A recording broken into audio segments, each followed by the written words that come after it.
Do I need a haircut yet again? Hello, Jacksonites, and welcome to Super Kaiju Binge Episode 2, where today we will be discussing... Oh, God. This series is getting off to a rocky start. The sequel to the 1933 classic monster movie that was also released in the same year, and you have no idea how tempted I was to do a double feature yet again, but I decided not to, even though I very, very easily could have. 1933's Son of Kong. Joining me for this review is Ryan from Kaiju Network. Make yourself known, boy. Hello. So, yes, indeed, That's all I got. Son of Kong was released... Goddamn fucking hair. Do I need to take my scissors to it? Son of Kong was indeed released in the same year as the original, only 10 months after the first movie. The explanation for that is very, very simple.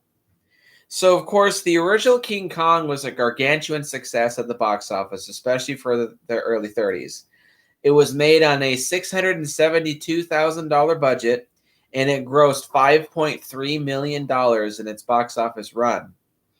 So with that huge amount of success, the original director, Marion C. Cooper, went to the studio heads at RKO and said, I would like to make a sequel.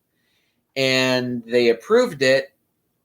However, they said, well, you can have a sequel, but there's going to be a catch. The movie would be made on a budget of $269,000, giggity. I believe that's half the budget of the original. And it would be set to be released in December of the same fucking year. It was greenlit with only 9 months to make the entire movie. And this movie was not nearly as successful as the original. It only made $616,000 in its entire box office run. Still, technically, is a successful movie because $616,000 is still a lot of money, but it was not nearly as successful as the original film. And that's going to be the number one overarching problem that's going to plague this entire film, is that this movie's fucking rushed. So, Kaiju Network, what is your personal history with this film? I put off watching it for a while because I never owned it because I never actually found it anywhere. And then I found it on Daily Motion, so I was like, all right, there you go. And it was my first viewing last night, and obviously I'll reserve my feelings for it. But so yeah, it was something that I kind of put off for a long time, and I'm definitely glad that I saw it. Well,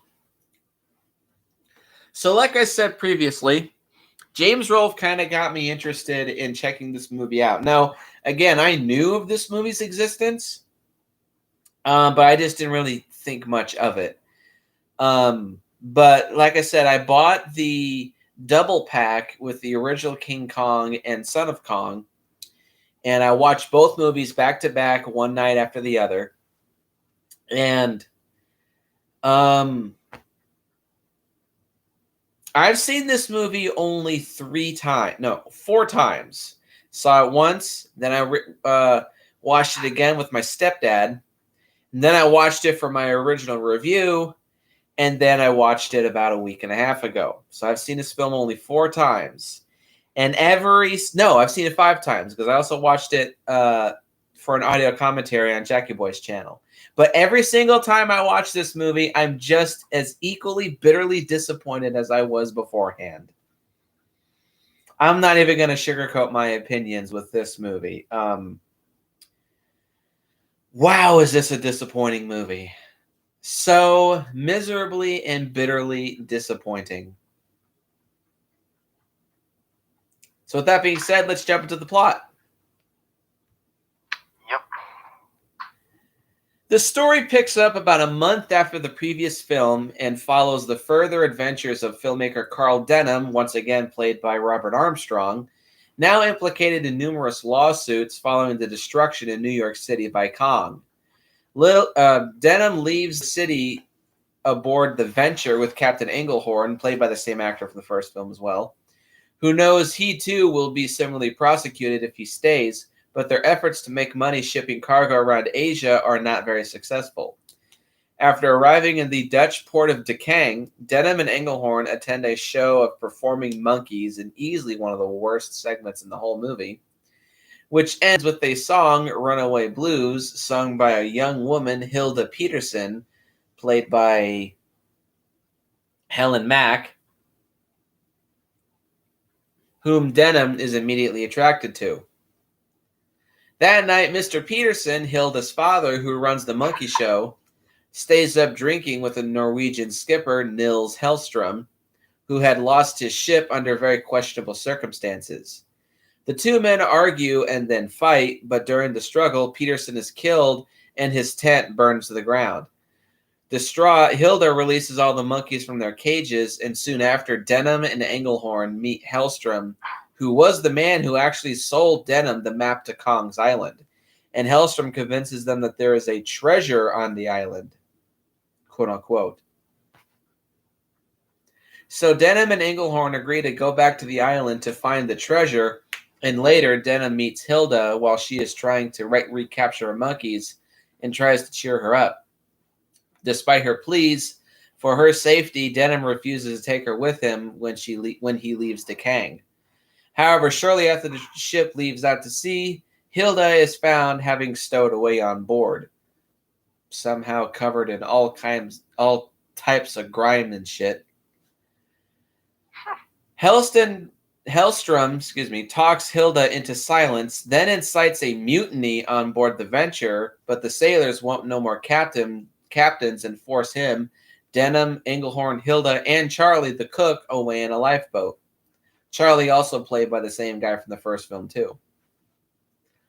The group soon land on Skull Island and discover that the natives now blame Denham for Kong's destruction in their village, forcing them to retreat and into the interior of the island, where they split up into two groups. Denham and Hilda soon encounter a giant albino gorilla over twice the height of a man. 42 minutes and 51 seconds into a 1 hour and 9 minute film is when we're finally introduced to the son of Kong. God, mother, fucking. All of that was 42 minutes and you barely read any plot. Fuck me. The giant ape is stuck in quicksand, so Denham helps him out of it and bandages the ape's injured finger. Fuck, I lost my train of thought.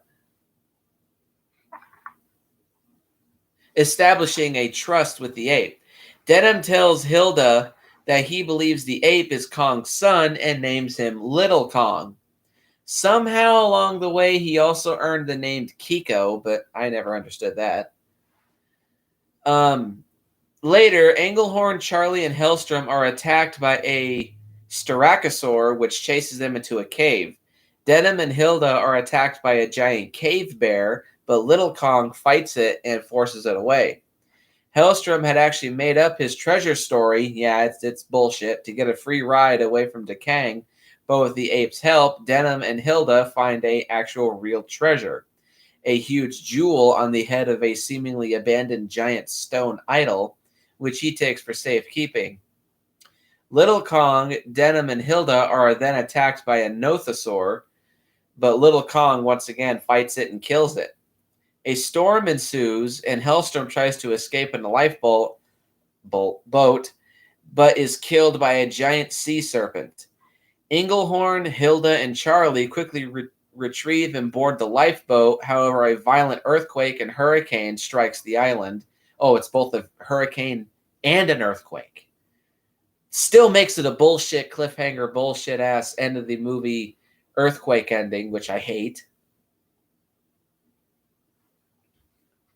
Hang on one sec.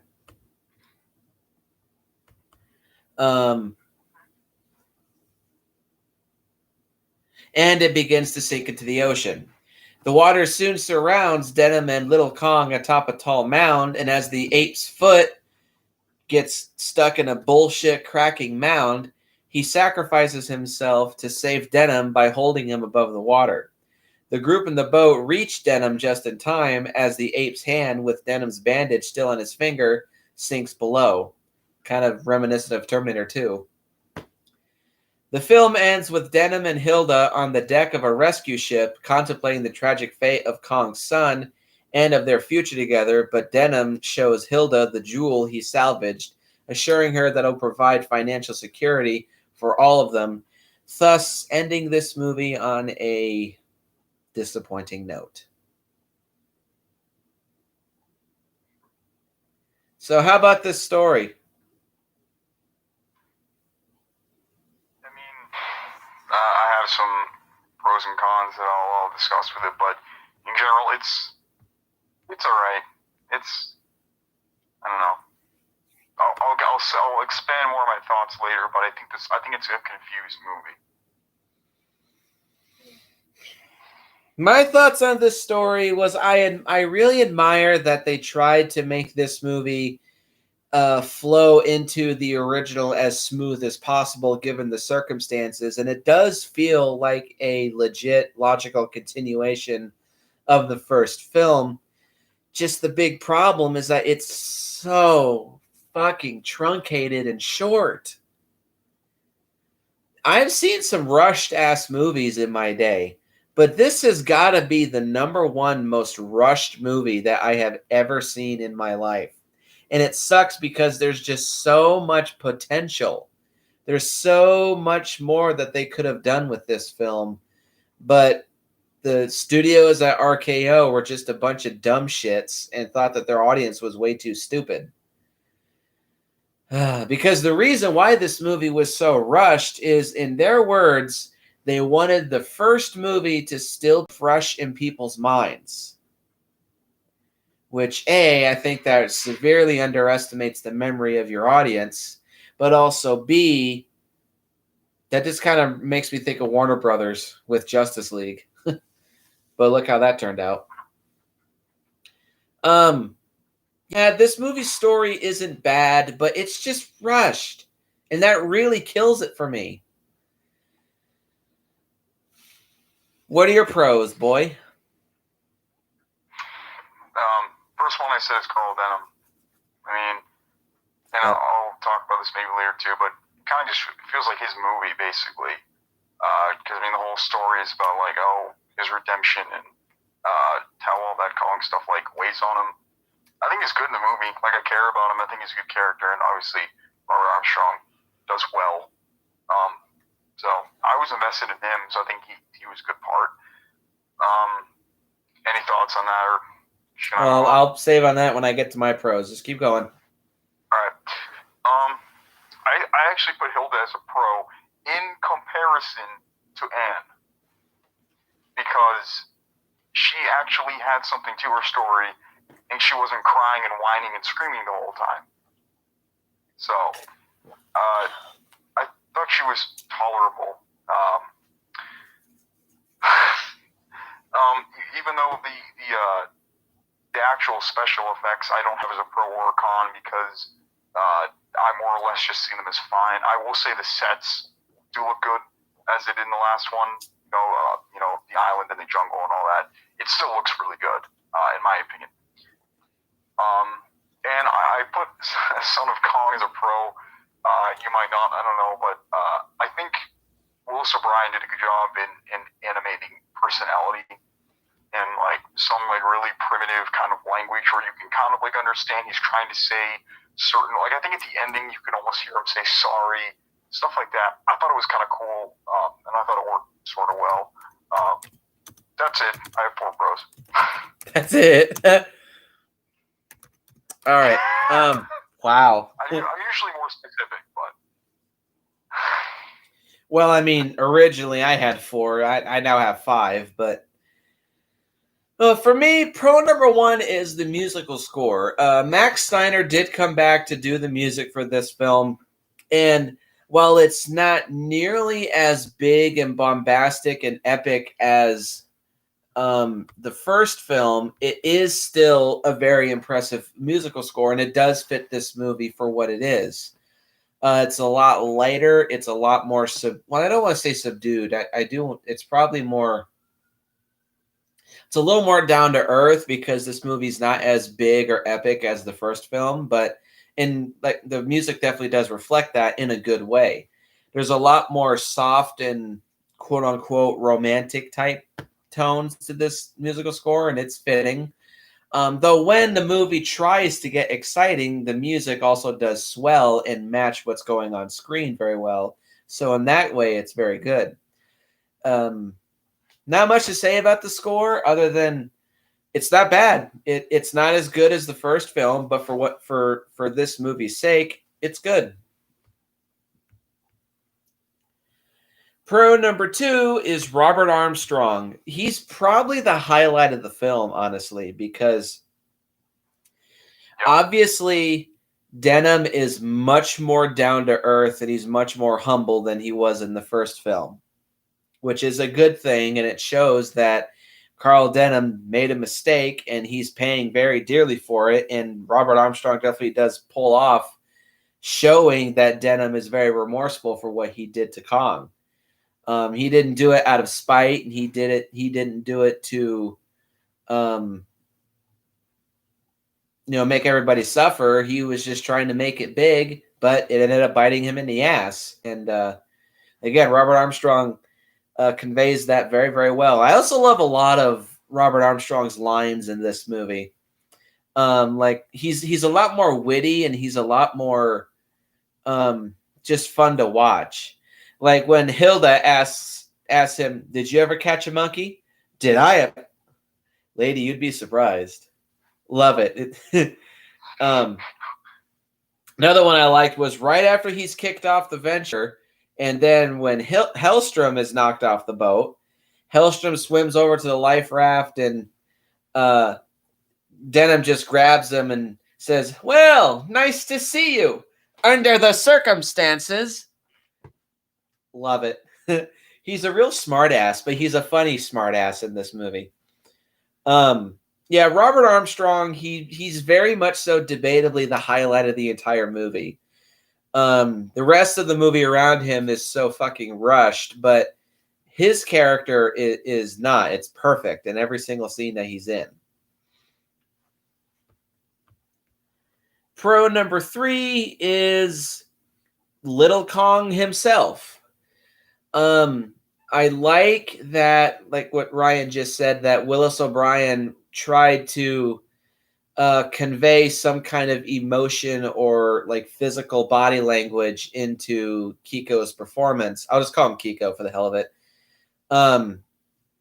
And Jackie Boy described him as a mute Jar Jar Binks in his original review, which I definitely have to really disagree with that. I think that's a little bit of a stretch. Now, I can see some people taking great issue with him being much more goofy and acting very human, aka very childlike. But that's the point. He is still like I'd venture to say he's maybe 5 or 6 years old.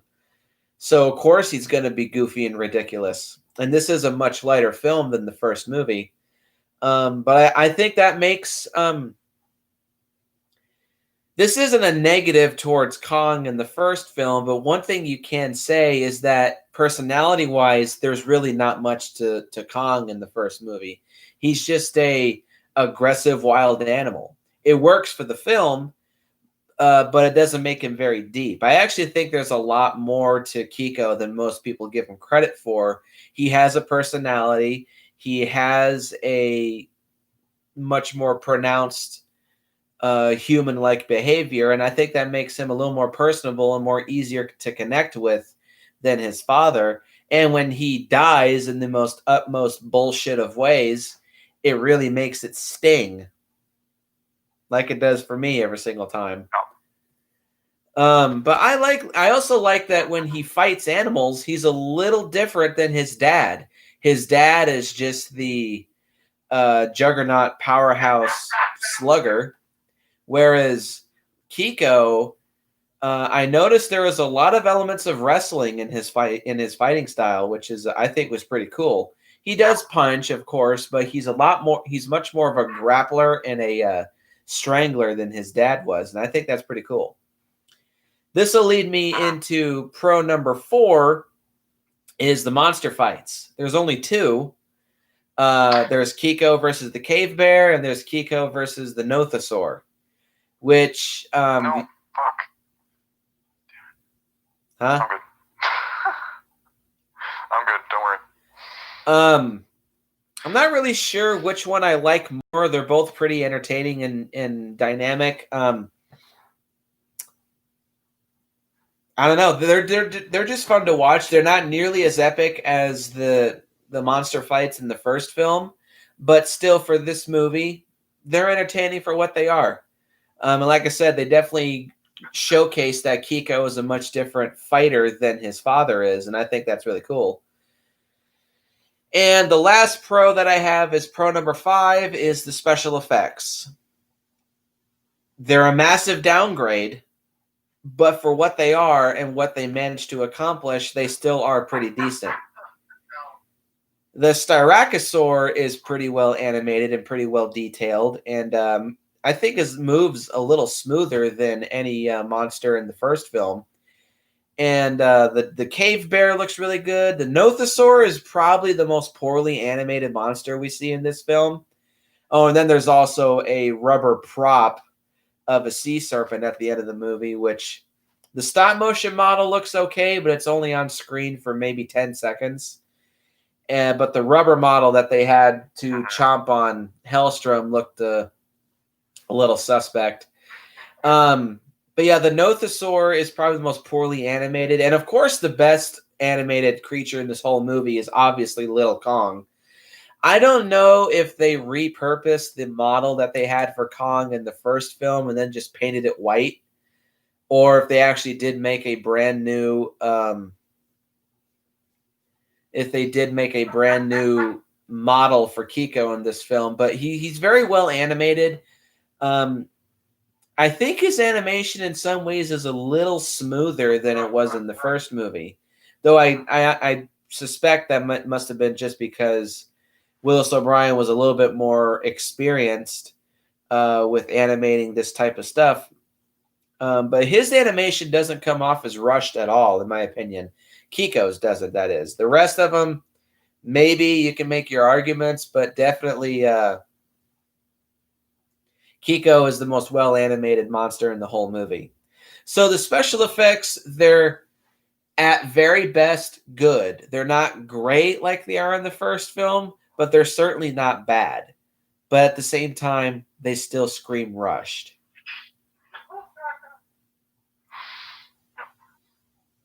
So what are your cons, boy?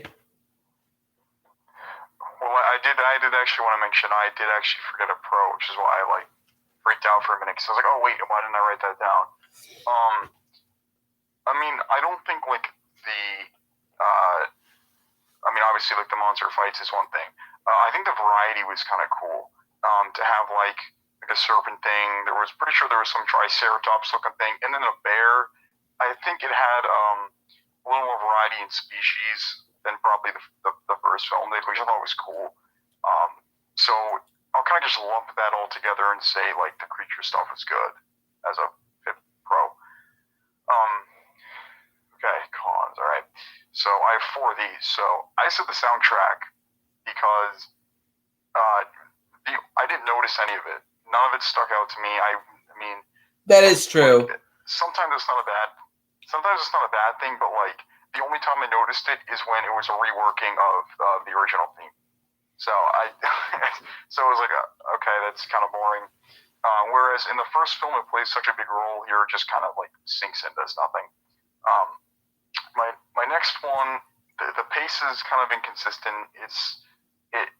I feel like it pushes one act into 2 and 2 acts into 1, where they should have had all that intro stuff as 1 act, the boat stuff as 1 act, and then have the 2 acts be the island stuff. Because or something like that, because it felt like we're like 50 minutes in or whatever, and we're actually finally getting something. I'm like, the movie's like 20 minutes away from being over. But let's see. The ending, Son of Kong's death, is just so frustrating. Like, they did it again. Like, so annoying. I mean, they had the opportunity to have some kind of better ending, and like you said, it probably is worse because we actually seem to care about it more than his dad. So it's like, oh, that's even worse. And the one thing that I didn't really like was kind of Hilda's backstory as well as her father's death, because she seemed kind of emotionless. Though in general, I think I liked her. Like, I liked her interaction with Venom. I think like the rest of her stuff was kind of weak, being just like her and her dad and that whole circus crap. I thought that was boring. And like I said, I put special effects as not a pro work on, because there were some times I'm like, that looks pretty good, and other times I'm like, that's really choppy. So that's kind of a neutral for me. But yeah. Yeah, I definitely will agree that while the score is good, I definitely do agree it's not nearly as memorable as the first movie. Like, nobody ever talks about, oh, how good is the soundtrack to Son of Kong? No, you never hear anybody say that. They just say, how good is the soundtrack to the original King Kong? That's all you hear. Yeah. Anything else? No, that's about it. I can talk about my other weird thoughts later, but you should hear your cons. Alrighty, so my cons. Hang on one second. Con number 1 is Hilda. She's a bad actress in a different way than Fay Wray was in the first film. I don't really mind her character. I actually think her character is better than Ann Darrow. It's just the acting leaves a lot to be desired. After her father dies, she shows no amount of grief or anguish or remorse, no nothing. She's just, when she's confronting Hellstrom saying, hey, I know you killed my dad, she talks to him like this: I know you killed my dad, and I'm going to make you pay once the marshal gets here. Her face is completely blank. She has no emotion in her face or her voice whatsoever. And I don't know about you, but if one of my family members, especially if it was my last surviving family member, was just murdered, I don't know, I'd be fucking livid, for starters. And also, a lot of her dialogue it's not bad per se, but it's kind of simple, and it's not very well delivered because she doesn't really emote much out of her monotone voice throughout the entire film. But somehow, I guess her chemistry with Denham does work, and you'd buy these two as having feelings for each other by the end of the movie.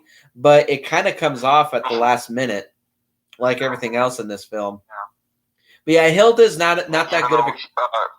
Armstrong was 43 and she was 20, but.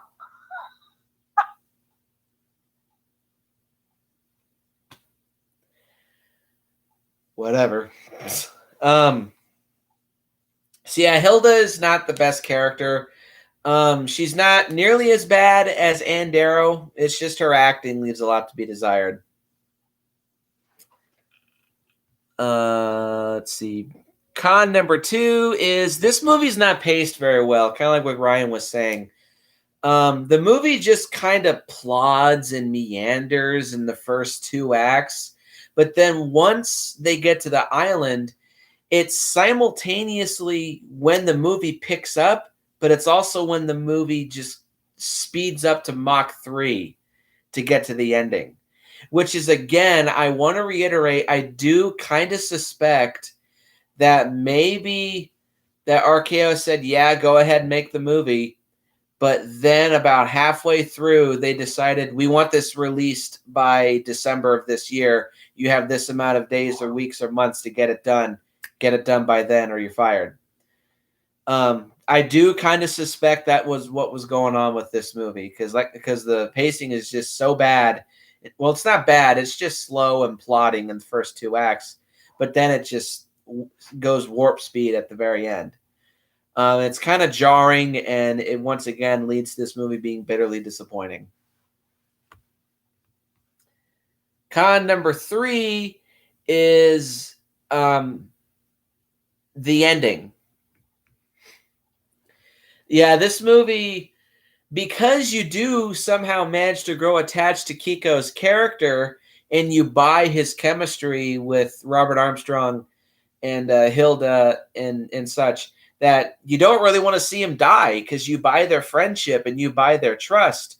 So when the ending comes around and just shits all over that and just has a random ass earthquake and hurricane, it's like rubbing salt into the wound. And then they just randomly kill him off. It just feels like, God, all that for nothing? Fuck off. Let's see, how many do I have?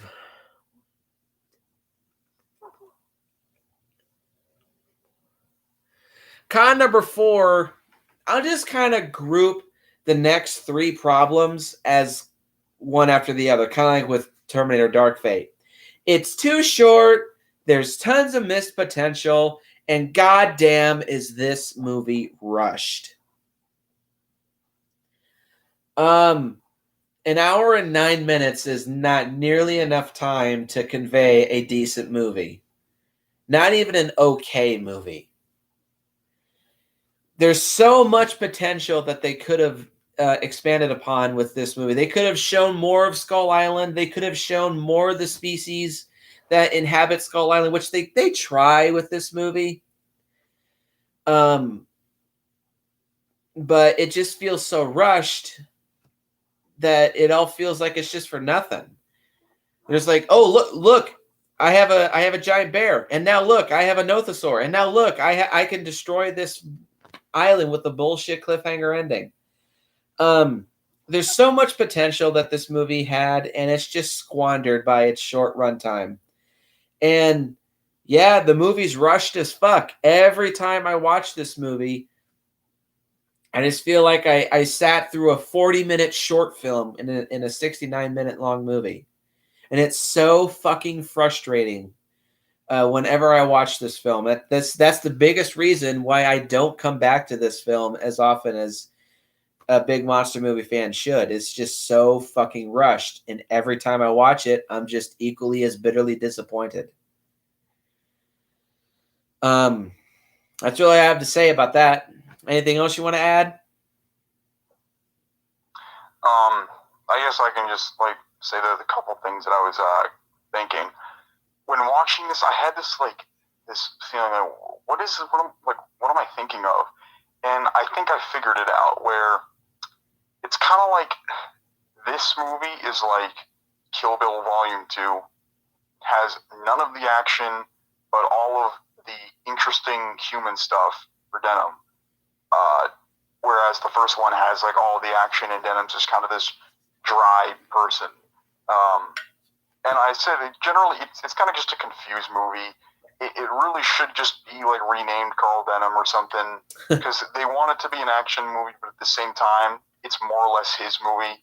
So it just feels confused. I guess the one final thing is I think more like less like the first one. I mean, it feels more like a product of its time. It feels more like a 30s movie than the first one. Just something I picked up on. Mm-hmm. Yeah, it definitely does feel way more 30s than the first movie. I'll agree with you there. That's really it. All right, so before we move into final thoughts, I want to incorporate something that I've never done before. Going throughout Super Kaiju Binge, we're going to go through some great movies, and we're going to go through some bad movies. So when we get to the bad ones, I would like to share my thoughts on how I would have rectified this movie to make it maybe not 100% better, but at least better to where it feels more like a worthy successor to his previous film, if it's a sequel or if it's just another addition to a franchise. Like, I'll probably end up doing the same thing when we get around to Pacific Rim 2. So I would like to explain what I would have done to make this movie better. First off, behind the scenes for the actual movie, if I was a studio executive at RKO, I would have greenlit a sequel because obviously the first movie was a hit. People are going to come back to see more of this, so we have a guaranteed hit on our hands. I would have given the filmmakers an even $700,000 budget, because if they can accomplish what they could do with only 672, if they were given just a little bit more of the same budget, I guarantee you they could have accomplished a little bit more than the first movie with this. And I would have given them time. And if we were really so worried about the first movie not being in people's minds, I would have just re-released the first movie. Like, re-release it, make it a big, huge event, kind of like with what they did for 1952. In 1952, the original King Kong was re-released in theaters, and it was a gargantuan success, making way more money than the first release did. But I would have re-released it back in theaters, but I also would have kept production of Son of Kong a secret.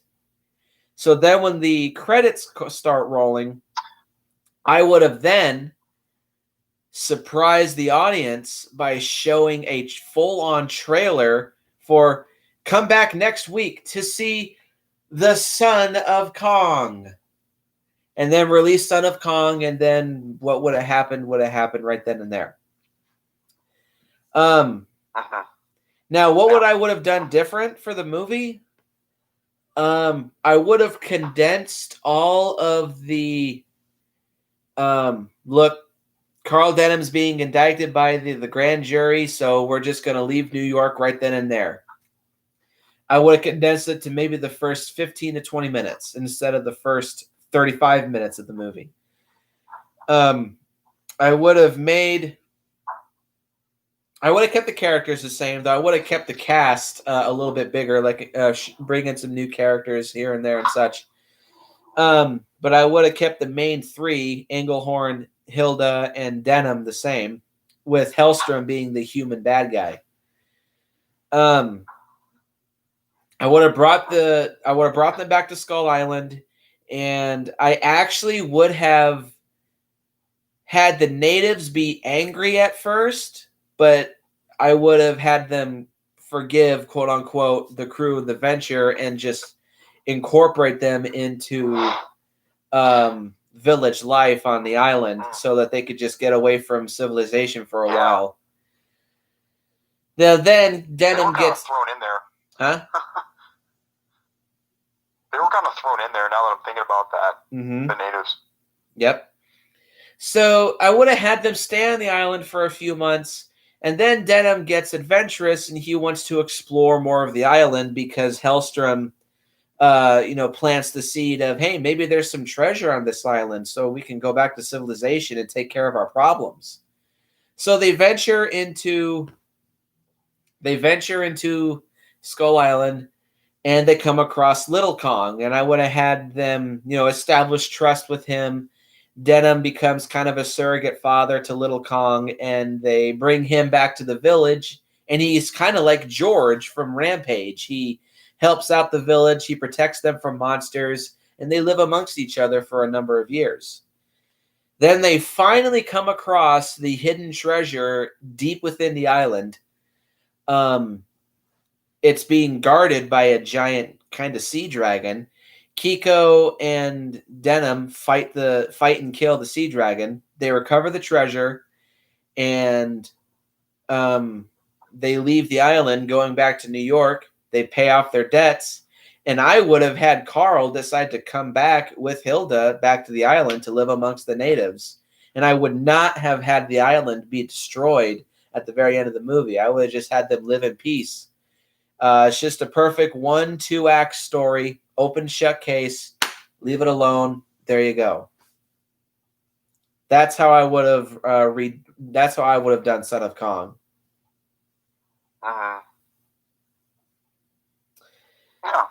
That sounds a lot better. Any final thoughts on Son of Kong? No, I mean, I would say the one thing that I think I know what they were going for with, I mean, again, even though I don't like it, his death at the end. I think the one thing they were going for is that, like, the last Kong, like, was killed because of Venom, and this time the Kong died saving him, so it was kind of like some kind of, like, reversal thing, which I thought was interesting, but I really just think that just fucking ruined any potential. That, like, everything that made me excited about the movie was kind of stripped away then. I mean, I don't even necessarily hate the idea of, like, the island going away, but I feel like in this context, it just kind of failed, and it kind of ruined the whole movie for me. Yep. And that's the last con, actually, that I have for this movie, is that the ending sucks. It shits all over the development that happened between Hilda, Carl, and Lil Kong. And it just literally comes out of nowhere and feels like a big, giant, lazy, okay, it's time to end the movie. Earthquake, wipe the slate clean. It's so lazy and it's so piss poorly executed. It just infuriates me. So, my final thoughts on Son of Kong. It's not good. It's not a bad movie, but it's not a good movie either. It's stuck in this really unfortunate gray area. It could have been so much better, but because the studios were idiots, I just can't get into it. And it sucks because I want to. What's your rating for Son of Kong? Because there was some parts of it that were charming and legitimately a couple things here and there that I thought worked better than the original and worked, I give it a 5.5 out of 10. Honestly, yeah, there are some things about this that I like, but every time I watch it, I'm just equally or even more so disappointed than I was the last time. I give Son of Kong... Oh, and they don't even showcase what happens on the fucking poster. At no point in time are Hilda, Lil Kong, and Carl attacked by natives, and Kiko has to protect the two from natives throwing arrows at them. What the fuck? Talk about really lying to your audience. I give Son of Kong a 3 out of 10. So that'll about do it, honestly, for my review of Son of Kong and Super Kaiju Binge Episode 2. Ryan, you have anything to plug? Not really.